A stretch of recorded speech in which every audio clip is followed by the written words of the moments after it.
Hola, bienvenidos a Esquina Literaria. Soy Yolanda Miranda y les estoy compartiendo la lectura de este libro Respira. Es una investigación de este periodista que se llama James Nestor. Nunca volverás a respirar igual. El día de hoy vamos a dar inicio al capítulo número 9 que se llama Aguantarla. Espero que les guste.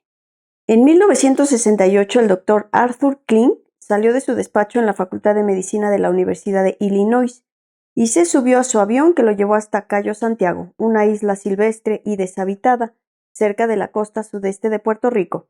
Agarró algunas trampas, capturó a un grupo de monos salvajes y se llevó a los animales de vuelta al laboratorio para realizar un extraño y cruel experimento. Klein empezó abriendo los cráneos de los monos y les extirpó una porción del cerebro de cada hemisferio.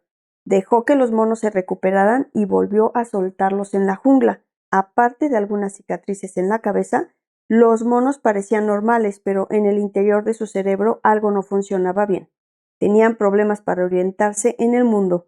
Algunos murieron de hambre. Unos cuantos fueron devorados rápidamente por otros animales. En 2 semanas todos los monos de Klein estaban muertos. Al cabo de un par de años, Klein viajó a Zambia, aguas arriba de las cataratas Victoria, y repitió el experimento.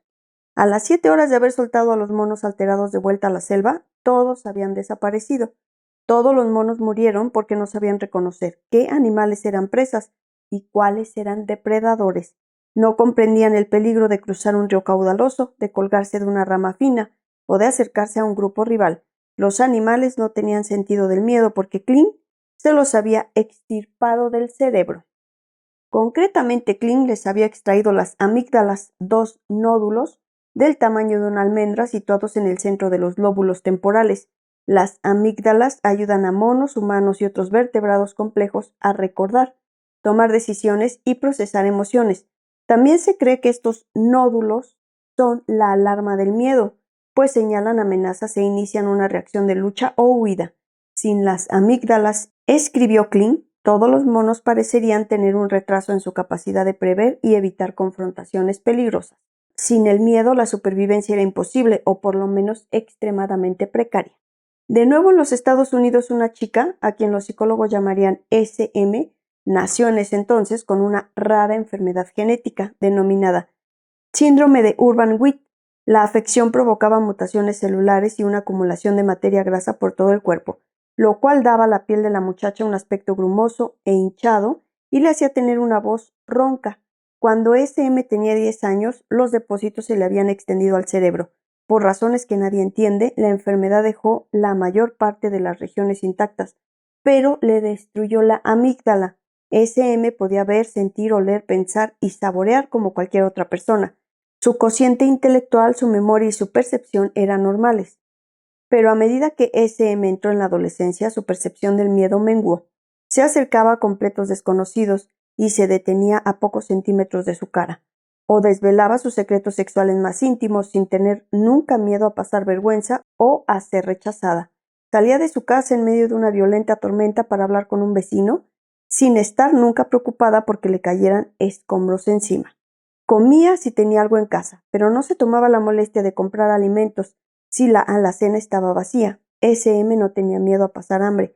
Perdió incluso la capacidad de reconocer el miedo en los rostros de los demás. SM podía registrar fácilmente la felicidad, la confusión o la tristeza de sus amigos y familiares, pero no sabía identificar cuando alguien estaba asustado o se sentía amenazado. Las preocupaciones, el estrés y la ansiedad se evanecieron junto con la destrucción de las amígdalas. Un día, cuando SM tenía más de 40 años, un hombre que conducía una camioneta se detuvo y le pidió si quería tener una cita con él. Ella se subió al coche y el hombre la llevó a una granja abandonada. La tiró al suelo y le quitó violentamente la ropa. De repente, un perro entró en la granja y el hombre se puso nervioso porque podía haber alguien cerca.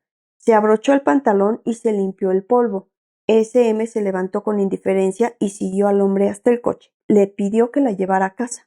El doctor Justin Feinstein conoció a SM en 2006 mientras elaboraba su doctorado en neuropsicología clínica en la Universidad de Iowa.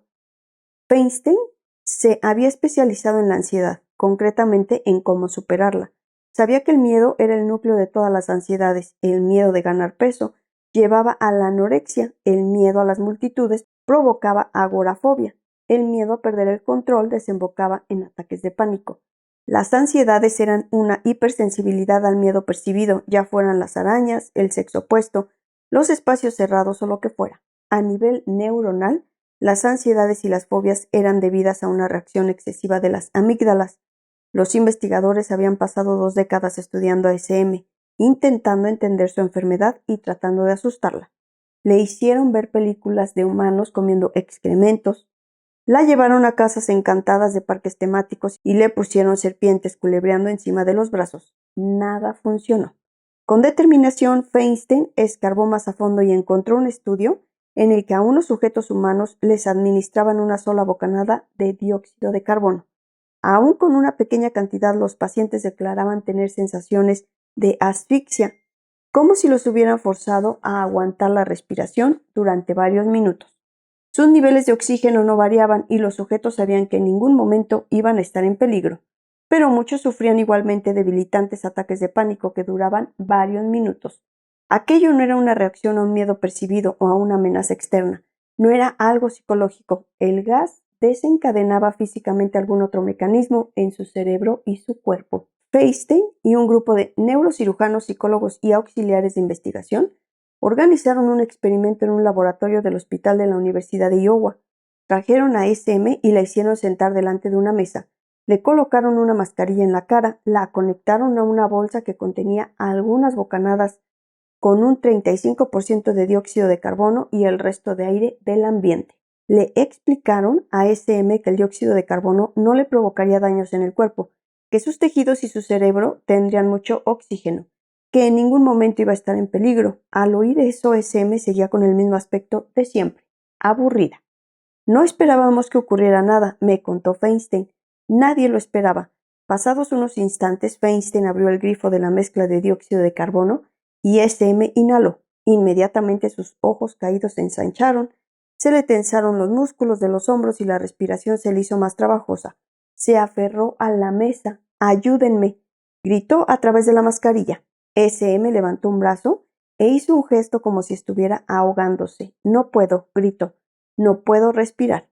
Un investigador le arrancó la mascarilla, pero no fue suficiente. SM se sacudía con vehemencia y jadeaba. Al cabo de aproximadamente un minuto, bajó los brazos y volvió a respirar lentamente y con calma. Un único sorbo de dióxido de carbono desató en SM lo que no habían conseguido serpientes, películas de terror ni tormentas. Por primera vez en 30 años había sentido miedo, un ataque de pánico, en toda regla. No le habían vuelto a crecer las amígdalas, su cerebro era el mismo de siempre, pero de repente se había encendido algún interruptor que tenía apagado. SM se negó a inhalar dióxido de carbono de nuevo. Años después se estresaba con solo pensarlo. Entonces Feinstein y su equipo confirmaron los resultados con 2 hermanas gemelas alemanas que también padecían la enfermedad de Urbach-Witt. Las gemelas habían perdido las amígdalas y las 2 llevaban una década sin sentir miedo. Una sola inhalación de dióxido de carbono de pronto cambió aquello, pues ambas sufrieron la misma ansiedad, el mismo pánico y el mismo miedo abrumador que SM.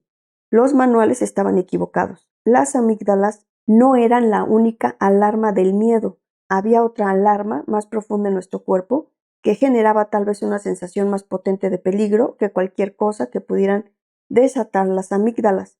No solo la compartían SM, las gemelas alemanas y las pocas decenas de afectados por la enfermedad de Urban-Witt, sino que la tenía todo el mundo y casi cualquier ser vivo, todos los humanos, los animales e incluso los insectos y las bacterias. Era el profundo miedo y la abrumadora ansiedad debidos a la sensación de no poder tomar otra bocanada de aire. Espero que les haya gustado la lectura del día de hoy de este libro Respira.